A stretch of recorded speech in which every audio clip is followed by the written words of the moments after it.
Hello, gentlemen. Video 12 of 11. Today I am going to, maybe tonight I should say, because it's pretty late, I am going to talk about the Christian faith for the first time. Boo! Yes, I am a believer. That happened about 4 years ago, something like that. So, let me tell you a little bit about when you're here from atheist guy to here being Christian guy, and the gap in here, what happens in there is one of the most discombobulating things you'll ever experience.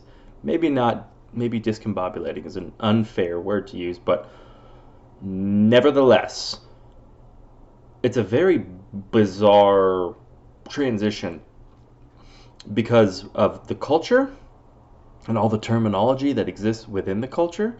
So there's a whole string of, what do you want to call it?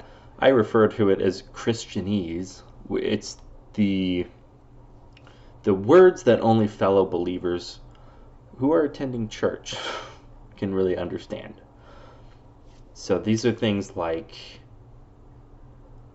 I'm so blessed, or what's another one? This whole thing of, can you just pray for this thing? That's like, and it's always these really inconvenient, like, what are you talking about? You want me to communicate with the creator of the universe about your toe being in pain or something just completely insignificant like that? It's always something like that too. And you start picking up on these little things that the Christian community does. The prayer one, it's usually women who are doing that whole thing, but it happens everywhere in all the Christian circles. We don't really treat prayer, I don't think so anyways, we don't treat prayer as if we're directly speaking to the creator of the universe. It winds up being this, let's just gossip for 30 minutes, and let's have an excuse to tell each other the hard things that are going on in our lives, right? Prayer requests is the most, you may as well just ask everyone, well, anyone got some heavy shit going on tonight? Because that's always what it winds up being. And of course, and I get it, but it needs to stop being called prayer. I mean, it's not to say that you don't pray about it. It's just, I don't know. To me, it seems like there are much more important things to pray about. But nevertheless, I actually have a good story to illustrate this point. So, I actually wasn't there when this happened. So this is hearsay from a friend of mine. There were these two guys, and they were both kind of the beta boy Christian types. Really, everything they do is just for the sake of, it's an excuse to talk to women. And in this particular instance, this one guy set up one of these prayer meetings at the community college that he was attending, and he invited some Mormon girls, apparently. But there's this other guy who also showed up. So other guy shows up, and he shows up to the table. He sees a Bible, and he sees the Book of Mormon right next to it. So he walks up, and he's like,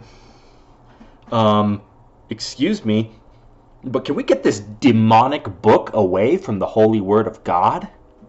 And then person A responds and basically says, hey, whoa, man, that's not a big deal. Look, don't do that. And really, he's saying, don't stop, man, you're gonna chase all the girls away. But and they started praying, and the first guy had a prayer, something like, Lord, please help us understand here that there are satanic books in this world, and that these books just don't belong next to your holy word, God. Please, God, let these people know. And he's just like calling him out. And then the other guy was like, okay, now it's my turn to pray. And he just responded back with like the same exact thing. It was like, oh, Lord God, please, we love you, but please calm us down and make sure that we're not so angry all the time over things that don't really matter. And apparently they just kept going back and forth like that in prayer. It's like, do you guys actually believe in prayer? Like, do you really believe it? I don't think you do, because it's like, okay, well, what is God? Like, God's just looking down like, yep, oh yeah, I'm gonna smite him, yep. You're totally right. That book should not be there. We're gonna smite this table right now. It's like, what? It's just, I understand that it's, they don't believe what they're saying. They're just saying it to be catty little bitches. But nonetheless, it's very humorous, and I find it very entertaining. Oh, yeah. So, in my mind, the Christian community, the church as a whole, needs a real revolution. It needs some kind of I hate using the word rebranding, but it needs a rebranding of sorts. It needs to stop shying away from things that it doesn't like, which is what it's been doing for the past 50, 60 years.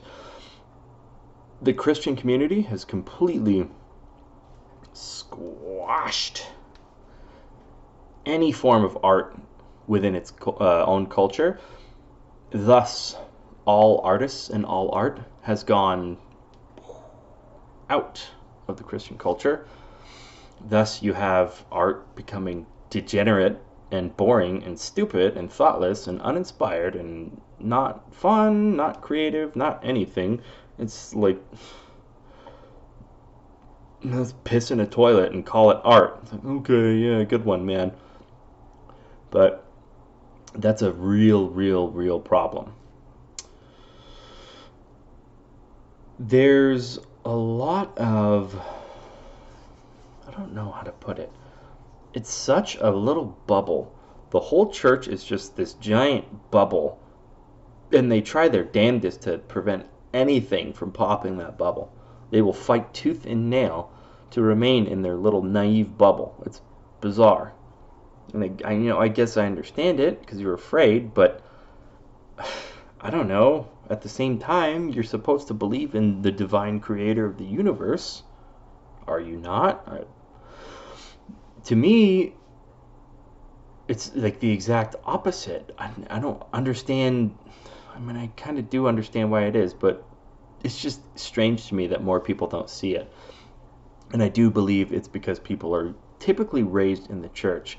It's a lot less common for people to be raised out of the church and then wind up transitioning into the church. That's pretty rare. So I've found, anyways. It's usually, I was raised in the church and it's all I've ever known. And I've never challenged that, and it's never been challenged. And it's no surprise. These parents are always so shocked. Their kids go off to college, the kids leave home, and all of a sudden, they're not believers anymore. And they're like, what? I can't believe it. He said it. He said the words. Yeah, but he didn't mean it. So what good does that do? He had no basis to say those words on. It's only when you go through the hardship that these beliefs really mean anything. That's what I've found. And they mean a great deal. Like an absolutely great deal.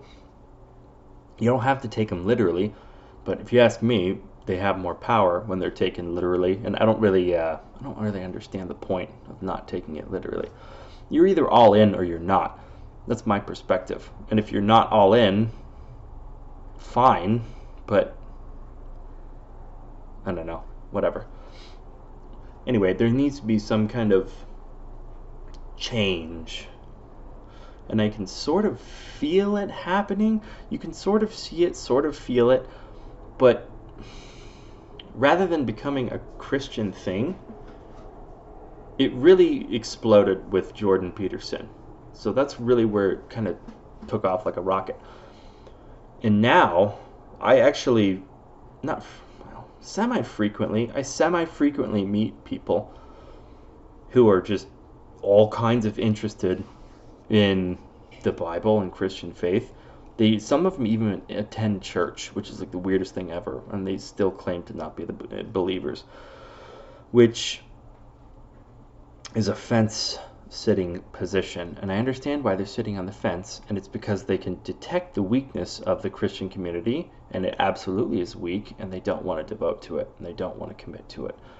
I very much understand that, because when you're sitting on the fence looking at both sides, it's like, wow, these Christian guys are going to be gone in about 50, 60 years. I'm not getting wrapped up in that. When they start going, I'm going to be here comfortable on the fence saying, I was never one of them, but I did get to enjoy their communities and their hospitality and all that good stuff. Goddamn fence sitters. But I think they're right. They're right in their analysis, but they're wrong in their conclusion. So what I mean by that is the Christian community is full of a bunch of pushover, pussy, retard idiots that are completely useless and have no spine whatsoever. And the other side is not at all. So they're spot on with that.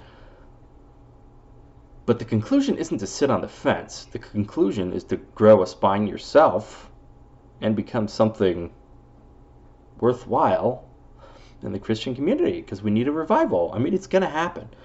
So it's going to happen. You can either act like it's true. You can either pretend. Pretend if you have to, right? Pretend like it's true. Read the book of Esther, and that's what's going to happen. That's what's happening right now. The idea of it's going to happen, it's just, is it going to be you? Or is it going to be someone else? Right? The Jews will be delivered. Is it going to be by your hand, or is it going to be by someone else's hand? That's what's happening now. And it's going to happen. Like, the faith ain't going anywhere. I'll tell you that. No matter how bad it seems, it's not going anywhere. So it'll adapt, and it will regain traction. The question is, who's going to be at the forefront of that? I haven't seen anyone, not who's claiming to be Christian. I don't think I've seen a single person. I've seen some people standing up to mask mandates and COVID stuff and lockdowns, but I've seen people standing up to what they actually refer to it as wokeism, which is interesting. And I've seen it, pastors standing up to that, but they're not, while they do stand up to the enemy, they don't incorporate the thing that's giving power to the enemy, which is just thought. There are no thinkers in the Christian community at all. None that are significant anyways. They're all they're all Nietzschean anonymous Twitter people. But I don't know. Anyway, if there is a God, if there is such thing as, truth, basically, with a capital T, as they say, then faith isn't going anywhere. It's just, the question is, who's going to do it? I don't know. We'll see. Anyway, that's my video for today. 14 minutes. Okay.